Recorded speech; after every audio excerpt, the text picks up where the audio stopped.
Before they became the most controversial studio in gaming, they were just two brothers in London, obsessed with movies, music, and the idea of anti-establishment. But 20 years later, they would change the gaming industry forever, building an empire off of chaos, controversy, and craftsmanship.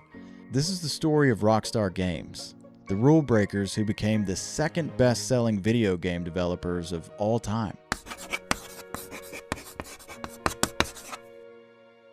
To understand Rockstar Games, you have to start with the Houser brothers, Sam and Dan.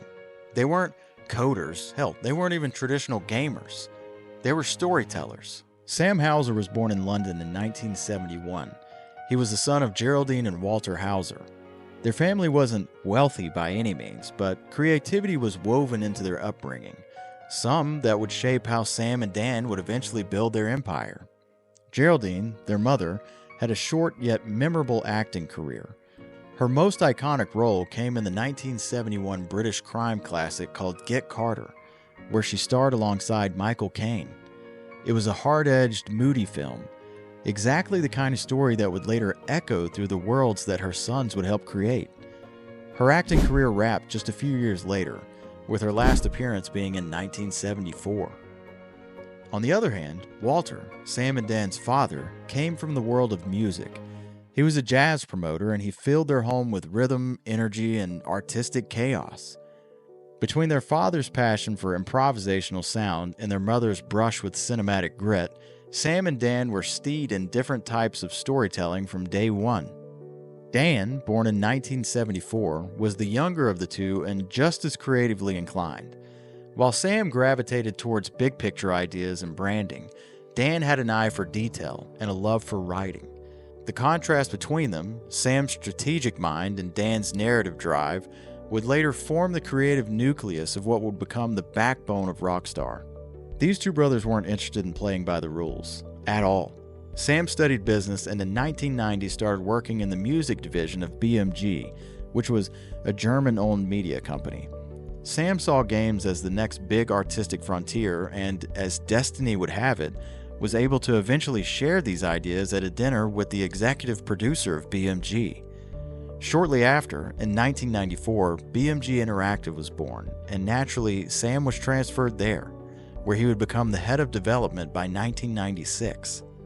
His brother Dan joined the company in 1995 as a part-time CD-ROM tester. It was here where fate stepped in. One of the projects BMG Interactive had acquired was a small game from DMA Design in Scotland, then called Race and Chase.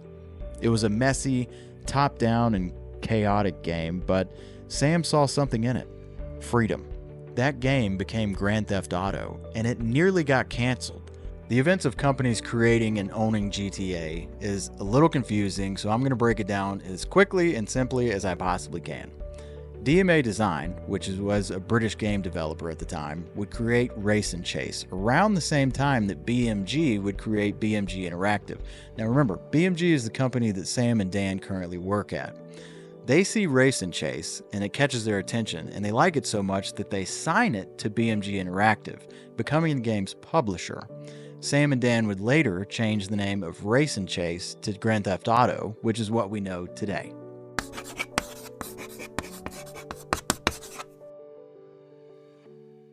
Huh? Oh, yeah. So GTA would become so commercially successful that it's going to capture the attention of an American company out of New York called Take-Two Interactive. And they are going to purchase the rights of BMG Interactive, and those rights come with the new game Grand Theft Auto. This is going to lead into what we know as Rockstar today, because most importantly, they take along the Houser brothers. With their backing, Sam and Dan and a handful of close collaborators would move to New York City and form Rockstar Games in 1998. In the original game, the player controlled a police officer pursuing criminals, but this idea was considered dull by Sam and Dan and the BMG Interactive team, and the concept of playing as a criminal was adopted along with replacing the Race and Chase name with Grand Theft Auto. This was before Take-Two Interactive purchased the game. The early build of GTA was uninspired, but a bug made the police chase AI aggressive, and suddenly car chases were thrilling. Instead of fixing the bug, they kept it because it was fun. In truth, it was an accidental genius. This game was made up of 6 levels split between 3 main cities: Liberty City, based off of New York City, San Andreas, based off of San Francisco, and Vice City, based off of Miami. The player's ultimate objective is to reach a target number of points which can be gained from anything destructive and criminal. For this reason, Grand Theft Auto created a great deal of controversy even before its launch due to its violent content, even stirring discussions of banning the sale of the game. This didn't deter Sam and Dan. Quite the opposite, actually. They used this stirring of controversy as free promotion, an ideal that would stick with the Grand Theft Auto games to this very day. Rockstar wasn't just a name, it was a mission statement. Sam Houser believed that games could be more than just high scores and cartoon mascots. He wanted games to feel like movies, like stories, gritty, immersive, and unfiltered. The major success that Rockstar Games saw with the Grand Theft Auto game led them to create 2 expansion packs: Grand Theft Auto London 1969 and Grand Theft Auto London 1961, which, as their names suggest, featured a different setting, a fictional version of London, and new missions and characters. By 1999, Grand Theft Auto 2 was released. Unlike its predecessor, this game was only a moderate commercial success. The soundtrack and some of the gameplay elements were met with praise, but the graphics, controls, and setting received more of a mixed response. This slight step back could be argued as the pivotal lesson that would guide Dan and Sam to create the legacy that is Rockstar Games today. In 2001, Rockstar released Grand Theft Auto 3. It was the series' first 3D game and is considered a landmark game in the open-world concept, one of the most significant games in the 6th generation of consoles, and among the best video games. It was the best-selling video game of 2001 and among the best-selling PlayStation 2 games, with over 11.6 million copies sold. Currently, it has over 14.5 million copies sold overall. It changed everything. The shift from a top-down to a fully immersive 3D world wasn't technical, it was revolutionary. Liberty City felt alive. Players could steal any car, cause chaos, follow missions, or just wander. There had never been a game like it. And Rockstar knew what they were doing. They didn't run from the controversy. In fact, they ran towards it. Grand Theft Auto 3 was blasted by politicians, banned in countries, and dissected on nightly news. Rockstar didn't blink. As with the first installment, they knew outrage was free marketing. Dan Houser, who took on writing duties, embedded social satire and biting humor in every line of dialogue. Sam handled creative direction and branding. Together, they positioned Rockstar as a rebel force in the industry.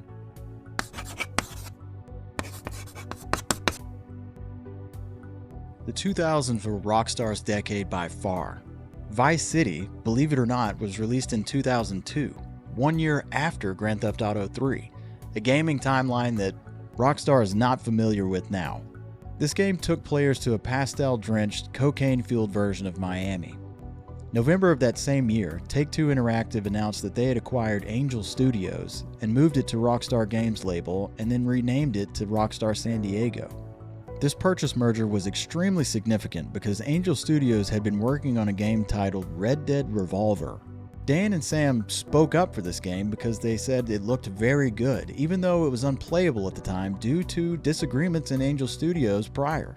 This one decision led Rockstar San Diego to go on to develop what would become the first installment in the acclaimed Red Dead series, which as of today has sold over 95 million units worldwide. Rockstar didn't stop the madness there. Manhunt dared you to play as a killer on camera in 2003.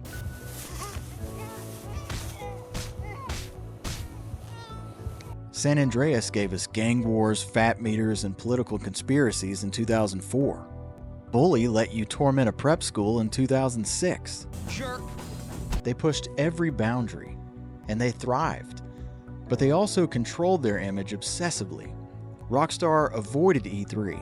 They gave minimal interviews. They cultivated their mystery. Behind the scenes, they worked grueling hours. Dan reportedly wrote thousands of pages for Red Dead Redemption. The studio operated more like a film company. Tight teams, long timelines, cinematic ambition. Red Dead Redemption's development lasted over 5 years upon the backs of approximately 1,000 people. This led to Red Dead becoming one of the most expensive games ever created. Analyst estimations place the game's development budget between $80 million and $100 million. The wives of several Rockstar San Diego employees, under the pseudonym Rockstar Spouse, published an open letter in January 2010, alleging executives had imposed poor working conditions on studio developers since March of 2009. The letter outlined unethical working practices in place at Rockstar San Diego during the game's development. This included 12-hour workdays and 6-day weeks, with lower than industry average salary increases. Other former employees described the project as an organic disaster of the most epic proportions. It was reported key employees decided to quit rather than work on Red Dead Redemption, and mismanagement led to delays and increased development cost. This was followed by several former employees anonymously and publicly describing similar experiences. While a former Rockstar staffer confirmed the claims, Rockstar denied them adamantly and said it was saddened if any former members of any studio did not find their time here enjoyable or creatively fulfilling.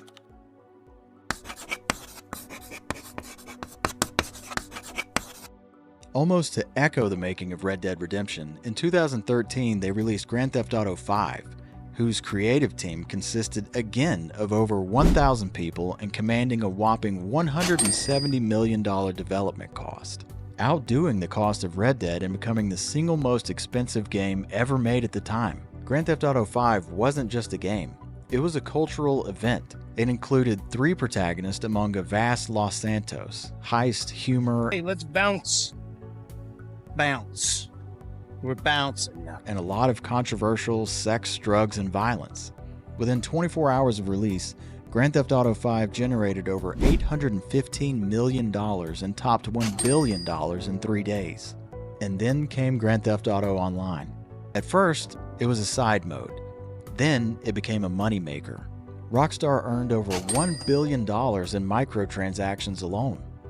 The success gave them freedom, but also pressure.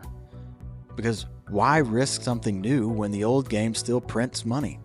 Meanwhile, Red Dead Redemption 2 was in the works. It finally dropped in 2018 and it was breathtaking. A slow, deliberate Western epic. Critics called it a masterpiece. But cracks started to show. The game was Rockstar's first built specifically for the 8th generation consoles, having tested their technical capabilities while porting Grand Theft Auto V. It broke several records and had the second biggest launch in the history of entertainment, generating $725 million in sales from its opening weekend and exceeding the lifetime sales of Red Dead Redemption in 2 weeks. This was another wildly successful game release under Rockstar's belt, but there again was a cost to this brilliance. As if to repeat the past times 3, more reports of 100-hour work weeks began to surface. More talks of burnout, of a demanding creative culture. Rockstar had always been private, but now that secrecy felt sinister. Prior to the game's release, Dan Houser stated that the team had been working 100-hour work weeks several times in 2018, which many sources interpreted as crunch time for the entire development staff. Rockstar clarified it only meant senior writing staff and only for 3 weeks. Houser added the company would never expect or force any employee to work as long as was stated, and those staying late were powered by their passion. However, other Rockstar employees argued Houser's statements did not give an accurate picture of the company's culture, which included mandatory overtime and year-long periods of crunch. To me, this sounds very familiar in any corporate setting. It's a sad but true reality for a lot of us. In 2020, Dan Houser, one of the studio's 2 beating hearts, left. Leslie Benzies, a longtime collaborator, had already sued Rockstar for $150 million. The rebels were beginning to fracture. It was around this time that Rockstar released a standalone client for Red Dead Online, but by July 2022, Rockstar announced that Red Dead Online would no longer receive any major updates due to development resources being withdrawn to focus on Grand Theft Auto 6. This decision was not met well in the gaming community because they believed that Rockstar had already struck gold but were too blinded by future endeavors to see it. Today, Rockstar is quieter. Grand Theft Auto 6 is coming, but at a much slower pace than anyone expected. Leaks in 2023 surfaced and showed a female protagonist, a modern Vice City, and a tone that some said felt safer? Has Rockstar lost their edge, or are they evolving? One of the only Hauser brothers remain within the empire they built, which currently stands at an estimated $5.55 and $5.65 billion net worth. Even with the major success and seemingly infinite money printing machine that is Grand Theft Auto, the fire that fueled that rise, that hunger to shock, to rebel, to burn the map, may have dimmed. Rockstar didn't become Rockstar by playing it safe. They broke rules, they pushed boundaries, sometimes too far, but always with the goal of creating something unforgettable.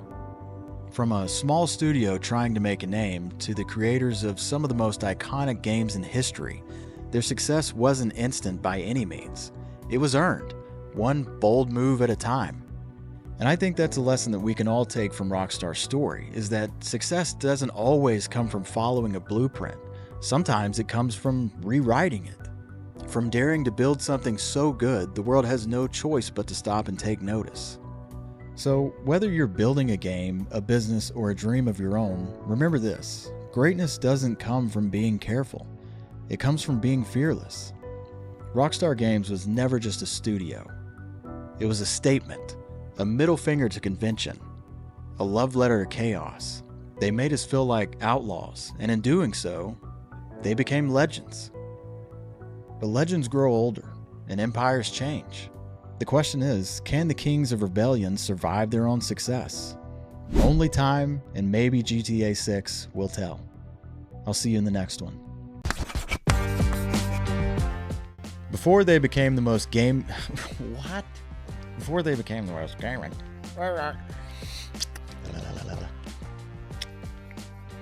Fucking peanut butter stuck in my mouth? How now, round cow? Alright. Sam Hauser was born in They were just two brothers in London. London, dude. London. Can you believe that? I've gone over the script 100 times already. I wrote it. And I'm like, London? Oi, bruv.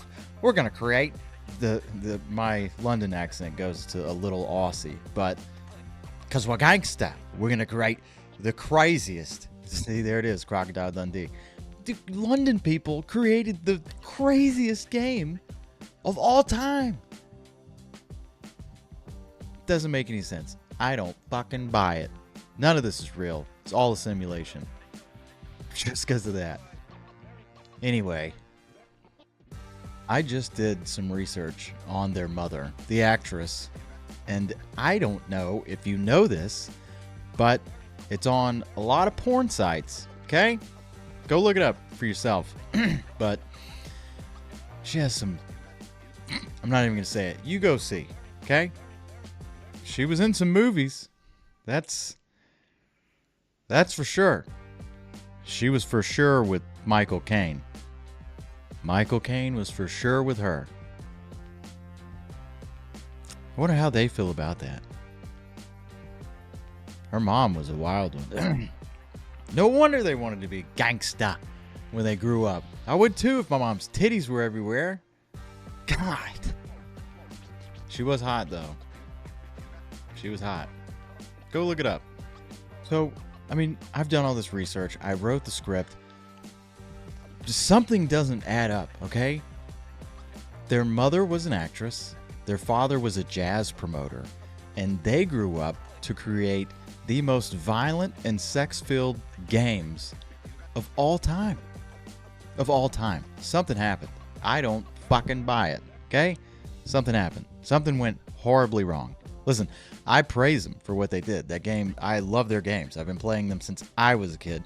But I was a fucked up kid, okay? There's no ifs, ands, or buts around it. Nobody's talking about that. Nobody's talking about A, how their mother's tits are everywhere. And B, that something went wrong. I don't know. Somebody look into that. They're awfully secretive. Okay?